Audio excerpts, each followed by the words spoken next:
Houjik lamdam asida thokliba irang asina para ama oiduna eikhoi mashel amatta oina punsinnaduna ireibak iphurup kanbagi matam oire haina Keirao AC MLA L Rameshwor na phongdokkhre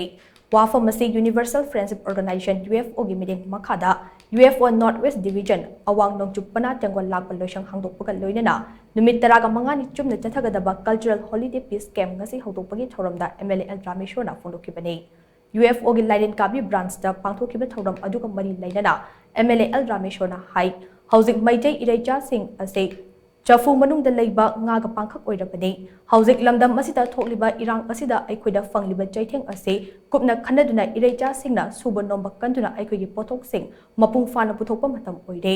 ima leiba kannabagi damak UFO lawriba thodang ase singthaningai ne lamdam asigi manung hanjinba mafam singda sang saduna miyam ngak selaga leiramdiba ase UFO khaktane aikhoigi chana kanglon aikhoida ngaktuna iphurup iramdam aikhoina kannaba honaba matam oire haina mahna makha takhe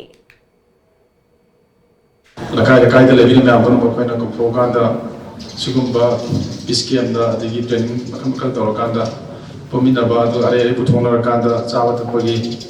ari samusa me am to bayai ado ko zamani snagi akoina ka khoroi da me am koi tongan ba ka sen ko ya singya da koi organization mete organization gi sang lebi ju ko sajang tung berang len khale koi pamane mo da sar chahi ju ko sangang lakpa adum yang ngalingai digi koi ina lining tongan ba de thang char ba jing si du training ba khala na tawla dum la yang ngalingai digi si tol ka ne khang da na hai ba ko jan thambiram ba jana kanglon mayam member sing koi singan minar ka da ajik thoi ba Manipuri amorwai no ba dei sing da tori ba tek sing ase kun amatta na thom ase ngasi dagi hauraga March kunithoi fauba numit taraga manga chumna chathagadaba camp ajuki matangda UFO gi Secretary General Y Mairaba angomna hai kumja English ngam chamapan marifutara humdagi December 19 da ihan hana oza RK Manisana cultural holiday peace camp ase chinung khokta hungdokhibane ngasi semliba tengol lakpa loisang ase eikhoi iramdam iphurup amade territory ngaknaba pandamda sepane tengol sing ase gi lanmi sing ase maitei laloi haida mingthole tengol lakpa loisang ase mamangda nongpok panagi oina ithamoirang purilda kha panagi oina thongjawda amadi awangda sarauthelda tengol lakpa loisang sekre ngasi hangdokliba awang nongchup pana tengol lakpa loisang asina kautruk amadi kadang banna chungba mafam sing ngak shengani haina mahna makha takhe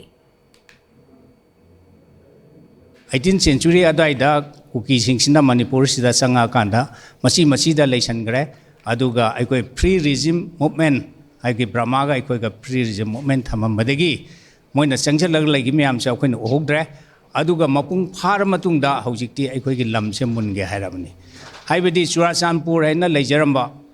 sar churasan na magi maming lower kanda KCSICB aina British na ba respect or ba adugumba ining thogi maming da tholamba lamdu phawda moina lamka haina olaktana adegi aduda natabada aikoi gi